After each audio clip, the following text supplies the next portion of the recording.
ఇజ్రాయెల్తో పాటు గల్ఫ్ దేశాల్లోని అమెరికా సైనిక వైమానిక స్థావరాల లక్ష్యంగా ఇరాన్ కూడా దాడులను ఉధృతం చేసింది.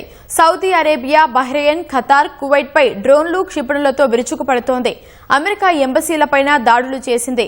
టెహ్రాన్ దాడుల్లో ఇప్పటి వరకు ఇజ్రాయెల్లో 10 మంది వరకు మృతి చెందారు. ఇజ్రాయెల్తో పాటు అమెరికా సైనిక వైమానిక స్థావరాల లక్ష్యంగా ఇరాన్ కూడా ప్రతీకార దాడులను ముమ్మరం చేసింది. సెంట్రల్ ఇజ్రాయెల్లోని వేర్వేరు ప్రాంతాల్లో జరిగిన దాడుల్లో 7గురు గాయపడినట్లు ఇజ్రాయెల్ మీడియా తెలిపింది. ఈ దాడుల్లో భవనాలు, వాహనాలు, రోడ్లకు తీవ్ర నష్టం జరిగినట్లు పేర్కొంది. ఇరాన్ జరిపిన దాడిలో ఇప్పటి వరకు ఇజ్రాయెల్లో కనీసం 10 మంది మరణించినట్లు అధికార వర్గాలు తెలిపాయి. పశ్చిమ జెరూసలేం, టెల్ అవీవ్, ఐలాట్ లక్ష్యంగా ఇరాన్ ప్రయోగించిన క్షిపణులను అడ్డుకున్నట్లు ఐడీఎఫ్ ప్రకటించింది. సౌదీ అరేబియా రాజధాని రియాద్లోని అమెరికా ఎంబసీపై టెహ్రాన్ డ్రోన్లతో విరుచుకుపడింది.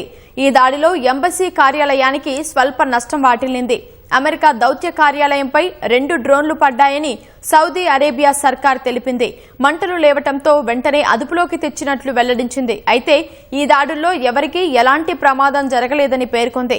తదుపరి నోటీసు ఇచ్చే వరకు ఎవరూ ఎంబసీకి రావొద్దని సౌదీ అరేబియాలోని అమెరికా ఎంబసీ ఎక్స్లో ఓ పోస్టు పెట్టింది.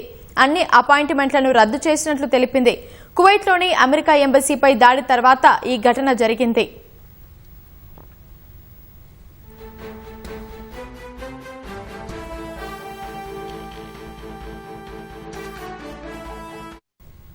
బహ్రెయిన్లోని అమెరికా వైమానిక స్థావరంపై ఇరాన్ క్షిపణులు, డ్రోన్లతో దాడులు చేసినట్లు అంతర్జాతీయ మీడియా పేర్కొంది. ప్రధాన కార్యాలయం సహా సిబ్బంది నివాసాలు స్వల్పంగా దెబ్బతిన్నాయని తెలిపింది. అయితే ఇరాన్ దాడులపై అమెరికా ఇంకా అధికారికంగా స్పందించలేదు. బహ్రెయిన్లోని అమెరికా నౌకా స్థావరం నుంచి పొగలు వస్తున్న వీడియోలు సామాజిక మాధ్యమాల్లో వైరల్గా మారాయి. పోర్టులో నిలిచి ఉన్న చమురు నౌకపై డ్రోన్ దాడి జరిగిందని ఒమన్ మీడియా తెలిపింది. స్వల్పంగా నష్టం వాటిల్లినట్లు వెల్లడించింది. ఖతార్ ఇంధన కేంద్రంపై కూడా దాడి జరిగినట్లు తెలిసింది. టెహ్రాన్ దాడుల్లో ఇప్పటి వరకు తమ సైనికులు 6గురు మృతి చెందినట్లు అమెరికా సైన్యం తెలిపింది.